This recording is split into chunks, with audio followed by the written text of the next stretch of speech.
Da Allah ku saurari wannan bidiyo in ya gama zan yi bayanai na dalla kamar yadda na saba. Don Allah wai mutane don mai hankali bai ishe ku ba, don Allah don wannan mutum sai ya ringa ta zage-zagen banza akan social media. Shi mai zagin me yake kama mutum?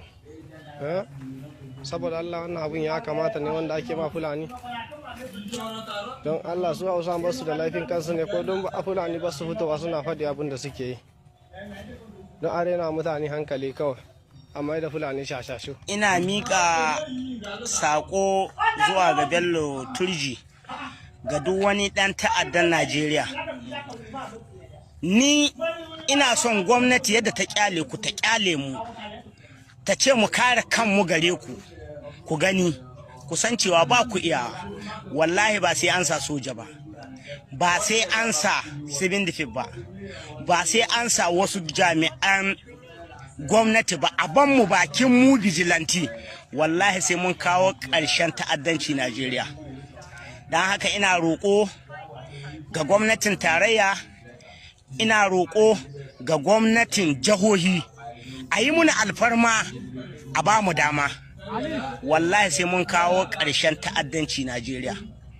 Ni vigilante ne, yaron manta ne, ni ne yaron manta Sani dan Idi.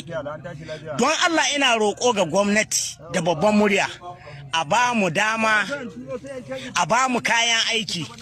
Wallahi rantsuwan musulmi kenan, tun daga bakin dajin Binnin Gwari. Assalamu alaikum wa rahmatullahi ta'ala wa barakatuh.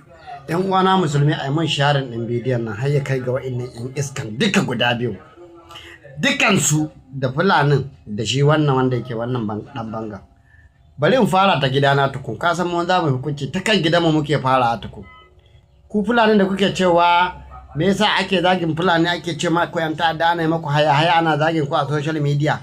Dan mai cin uwarku uban waye ce ku fito social media ku nuna cewa ku yan ta'adda ne? Uban waye ce ku rinka posting da ku kuna rike da makamai ku ce ku Fulani ne?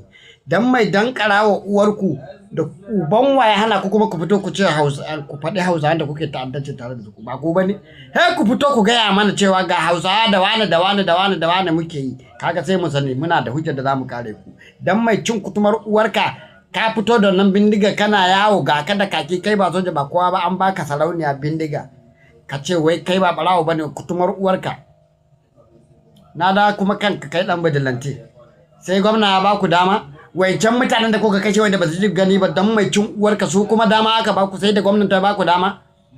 Kamar yadda wancan kake kiranin su yan ta'adda ne, kai ma dan ta'adda ne dan mai cin uwarka. Akwai kinannun munafikai algungumai dan ta'adda irin yan banga? Babu wallahi. Ba waɗansu munafikai wallahi wanda take kara hura wutan nan suke hada ta irin yan banga. Wadin da muka gaskiya sai mun kwashe da mutum dan mai dankara uwarsa, dan mai cin uwarka.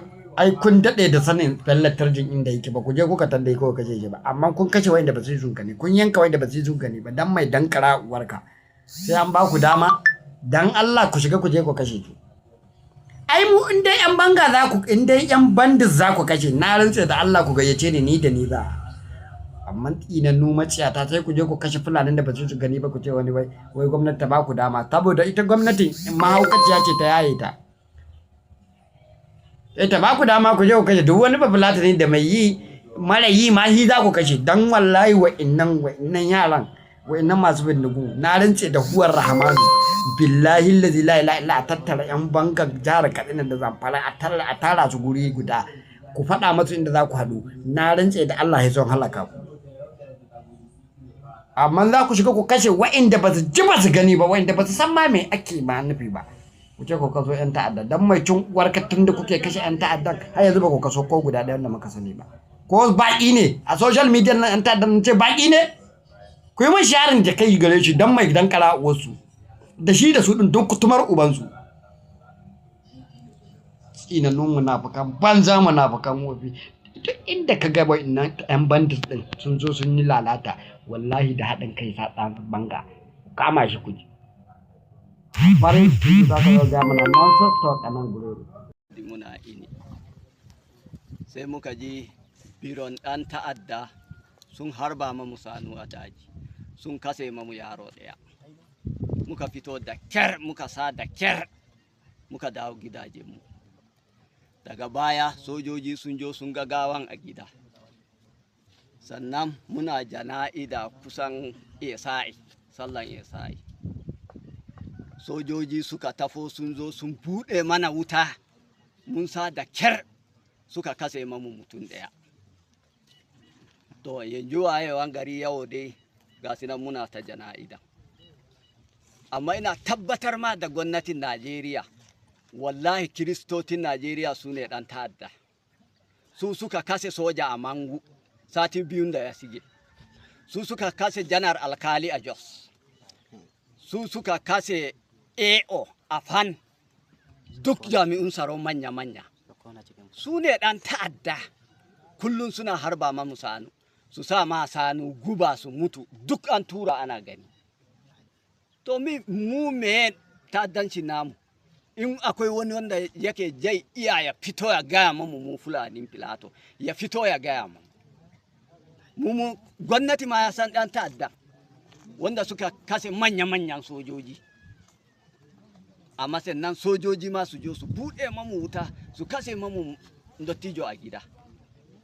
Kun ganni da gemun na wannan da kyar nasa, ina guduwa ina faɗi cikin kunya, ina guduwa ina faɗi da kyar nasa. Yara ma wasu ba mu san inda suke yanzu ba, an warwase mamu gidaje. Sanukai ma wasu yanzu ba mu san inda suke ba, sai dai in mun gama jana'idan nan mu siga nema. Saboda haka